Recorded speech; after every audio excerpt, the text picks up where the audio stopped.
हर रोज नई कहानी देखने के लिए हमारे चैनल को सब्सक्राइब कीजिए और बेल आइकन को प्रेस कीजिए। भुलक्कड़ बहू। कल ये तेरी बीवी फोन सब्जी की दुकान में भुलाई। वो तो भला है कि पहले भी 5 बार भूल चुकी है, तो लोगों को पता है कि ये मोबाइल तेरी बीवी का ही है। अरे तो कौन सा आईफोन है जो लोग दबा लेंगे? तो कौड़ी का फोन है, ना लाइट चलती है ना आवाज आती है, बस नाम का फोन है, ये नाम का। अरे नाम के फोन पर तू घंटों पंचायत करती है, न जाने क्या काम होता है। अरे कौन से शहर बाजार में तू काम करती है?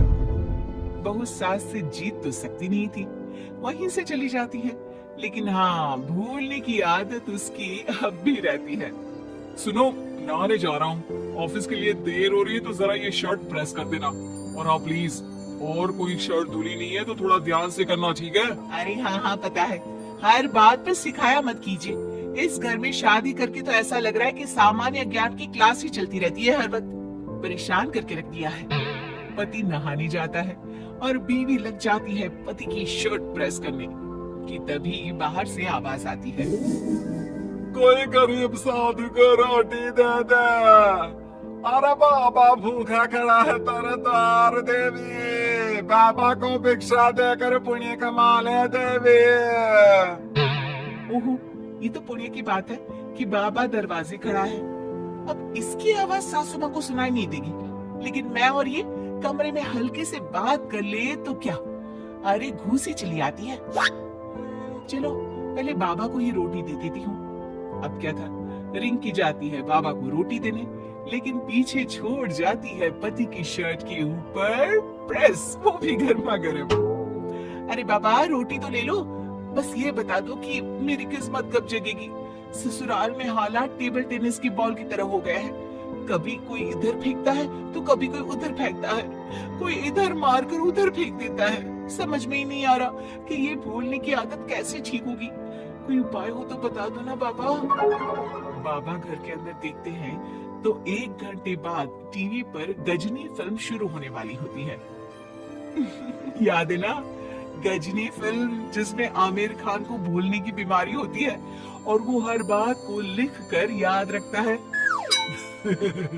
अरे बेटी, हम बाबा हैं, हर किसी सवाल और जीवन में दुख परेशानी का निजात है हमारे पास।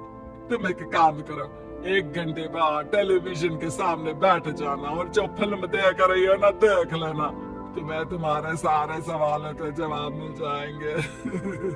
अलग निरंजन, निकालो खाना, सलाह देने की दक्षिणा भी। अरे बाबा, जीवन से ये वाली समस्या खत्म हो जाए तो समझिए मेरे घर से आपका लंच पैक शुरू, वो भी बिल्कुल फ्री में। तभी अंदर से पति के जोर जोर से चीखने की आवाज आती है। अरे क्या मजाक बना रखा है तुमने? ये क्या है, पूरी शर्ट जला दी। तंग आ गया हूं मैं तुम्हारी भूलने की आदत से। भगवान, ये मेरा गधा जैसा बेटा सारा दिन जितनी कमाई नहीं करता उतना तो ये लड़की नुकसान करवा देती है। बाबा, लग रहा है कि कोई कांड हो गया है अंदर मुझसे। अच्छा मैं ना 1 घंटे बाद बैठ जाऊंगी फिल्म देखने, विदा लीजिए अब तो आप। जैसे ही वो घर के अंदर जाती है, सामने पति खड़ा होता है फटी शर्ट पहनकर। ओह, माफ करिए, पापा आ गए थे दक्षिणा के लिए। अब कर्म और धर्म का लेखा जोखा भी तो संभालना है ना जीवन में, तभी तो चली गई थी उन्हें रोटी देने। वैसे खुशी की बात है, बाबा ने कहा है कि 1 घंटे बाद टीवी देखना, और टीवी देखते ही मेरी ये बीमारी का निजात निकल जाएगा। हाँ हाँ, और जो नुकसान हो गया है यहाँ, वो क्या तेरा जोगी बाबा भरेंगे? देखिए प्लीज, शर्ट बदल लीजिए ना। नहीं, आज तो मैं ऐसे ही जाऊंगा, ताकि लोगों को भी पता चले कि कैसी भुलक्कड़ बीवी के साथ निभा रहा हूँ मैं। शुक्र मानो कि छोड़ आ रही है तुमको। पति की ये बात तो अब रिंकी के तन बदन में लग जाती है।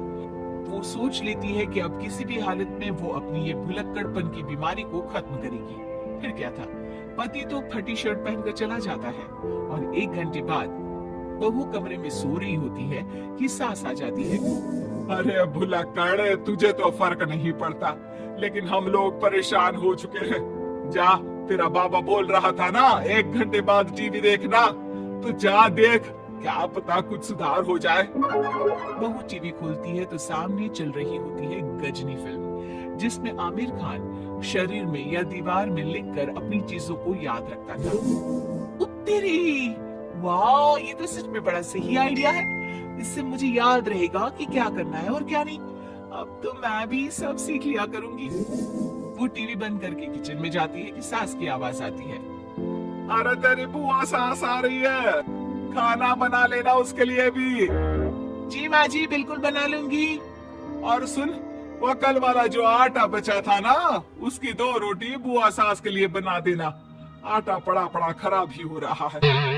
बहू फटाफट रोटी बनाती है, लेकिन तभी उसे ध्यान आता है कि बुआ सास की रोटी तो पुराने आटे से बनानी थी। वो पुराना आटा लेकर रोटी बनाकर उस पर पेन से लिख देती है, पुराने आटे की रोटी बुआ जी के लिए। अरे क्या बन रहा है खाने में? भाभी, आपकी बहू की क्या हाल है? भूलने की बीमारी कम हुई या ऐसे ही तबाही मचा रखी है? अरे क्या बताए, अब आज किसी बाबा से उपाय पता किया है, देखो जरा। भाभी, ये आप ही हो जो संभाल रही हो ऐसी बहू। हम लोगों से तो पता नहीं हो पाता या नहीं। तभी वहाँ बहू आ जाती है। हाँ, तभी तो मैं इनकी बहू हूँ, आपकी नहीं। वैसे मैंने तोड़ निकाल लिया है। अब क्या था, बुआ सास जैसे ही खाना खाने बैठती है कि सास बोल पड़ती है।